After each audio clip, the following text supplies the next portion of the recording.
Что, уже будем начинать? Значит,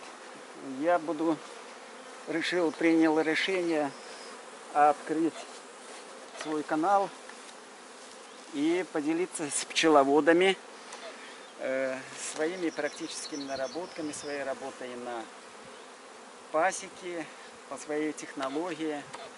Многие пчеловоды просят меня, чтобы я открыл свой канал.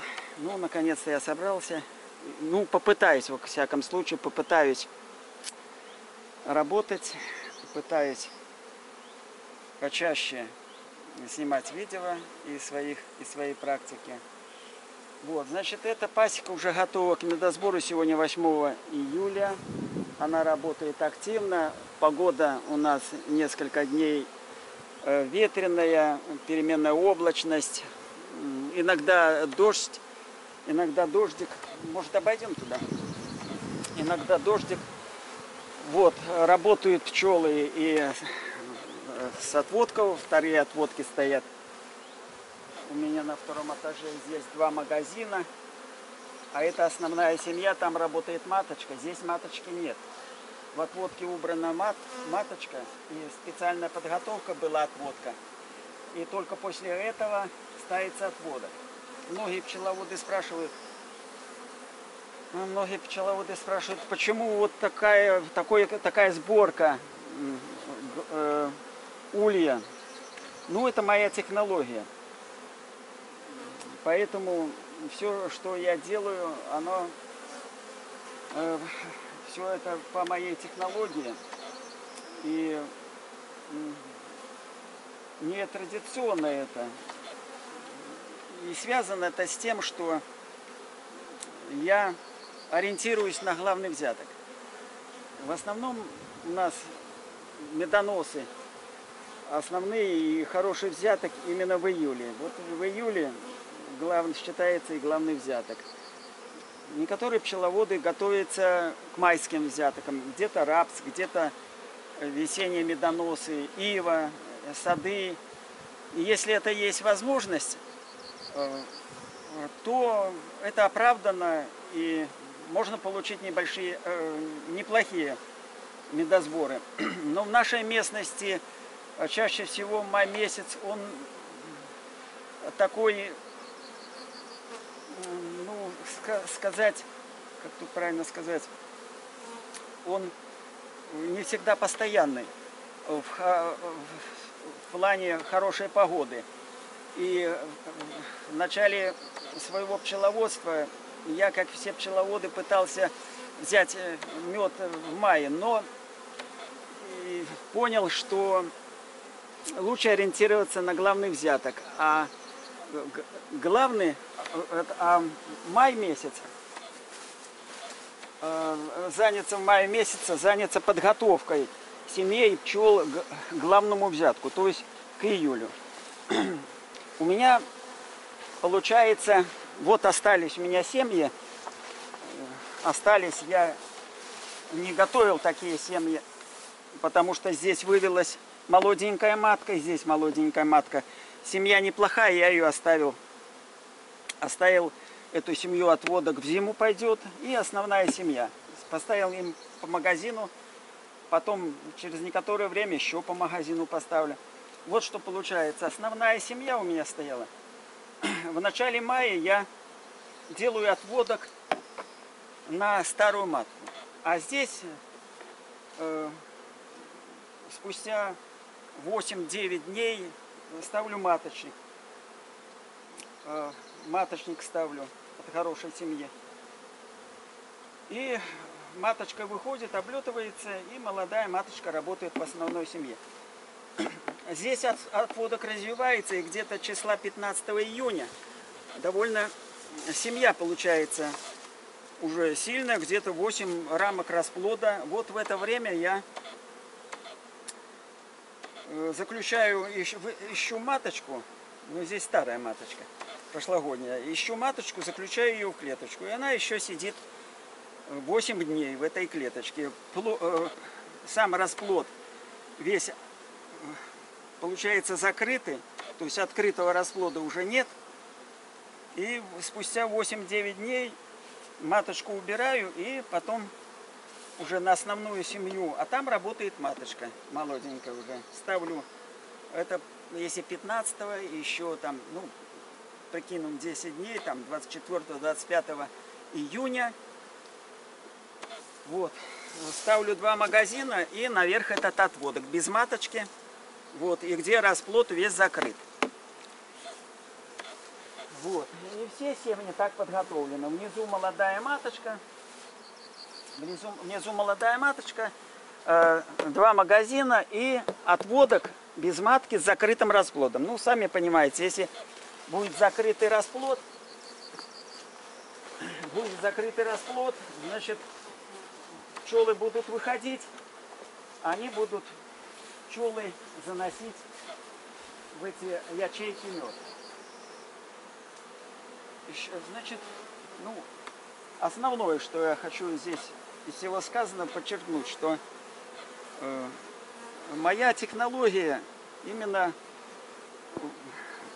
по плохим природным условиям и погодным условиям мая месяца, я этот месяц, май и часть июня, подготавливаю семьи, отводок и основную семью, ну, можно сказать, зимовалую семью к главному взятку.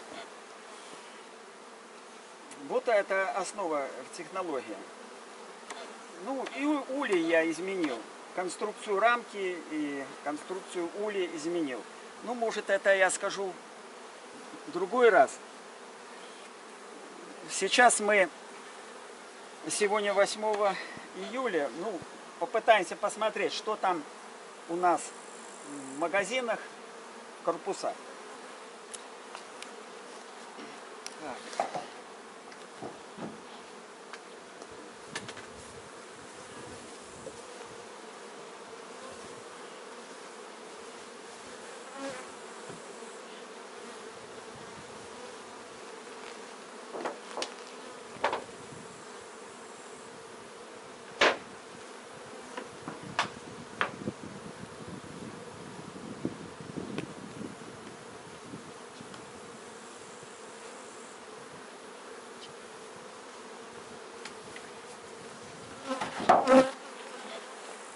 Ну вот, мы сняли верхний корпус.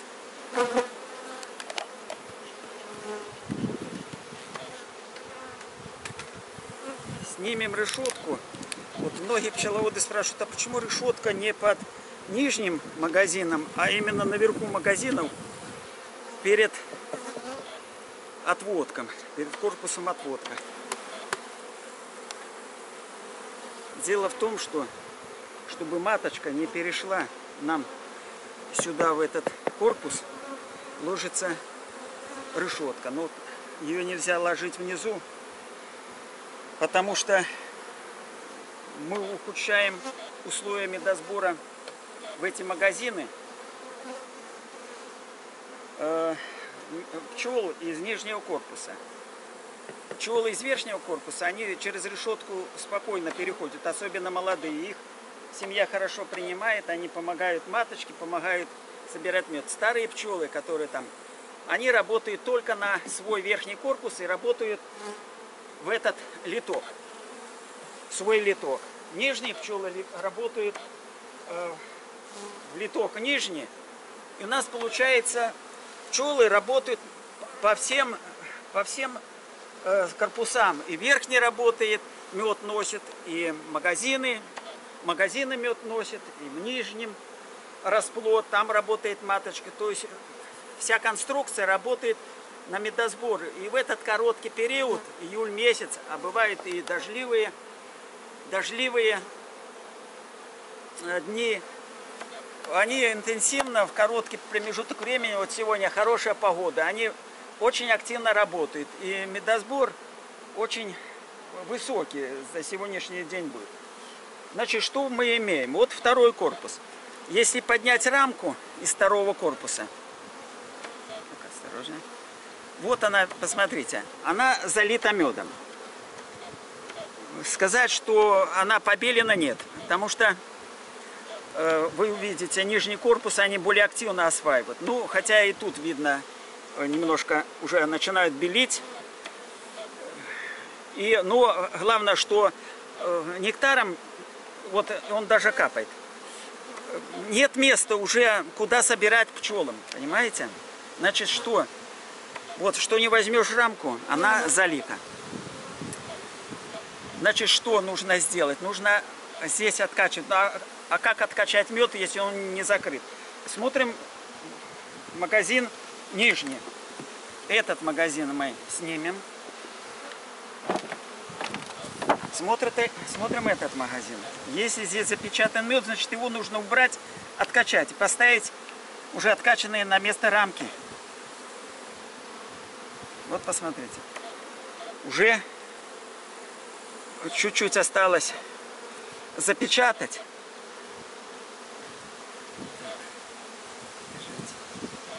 Сложно, ну хорошо. Сейчас я...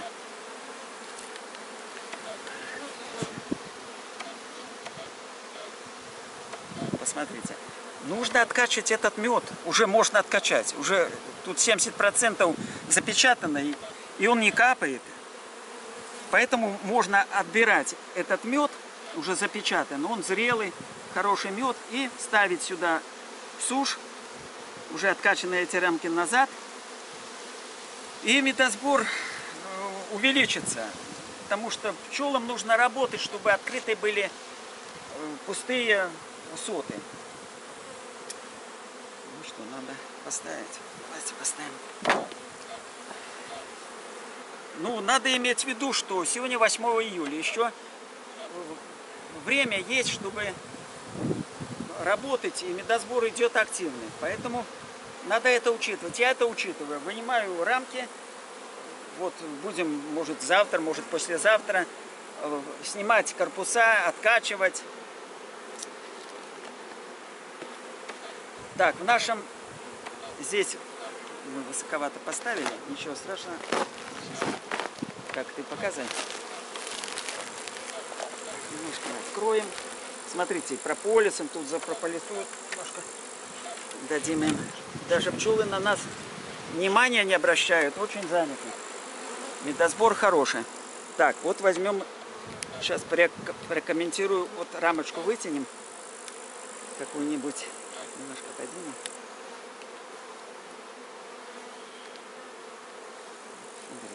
Посмотрите. Видно отсюда вот залиты рамки, залиты медом.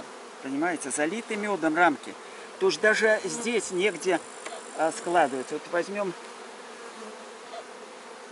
Ну, я как говорил, что когда я ставил этот корпус, там открытого расплода уже не было, только закрытый.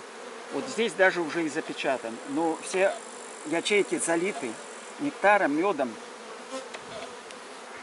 Понимаете, вот насколько сильная семья. И пчелы работают и здесь в корпусе. Работают они в магазинах и в нижнем корпусе. Вот посмотрите.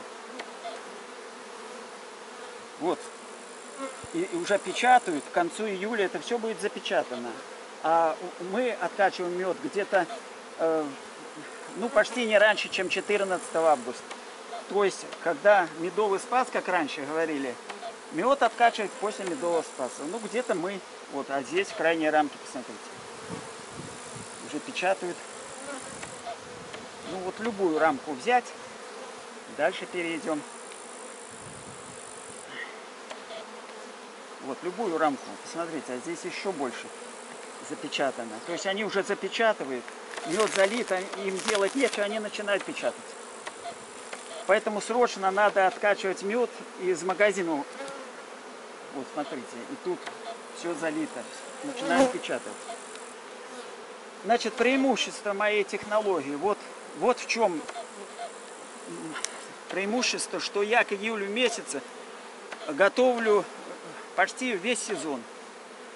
Можно сказать, и круглый год готовлю пчел к этому вот главному периоду в жизни пчеловода и пчел. И готовлю семьи на медосбор. Так.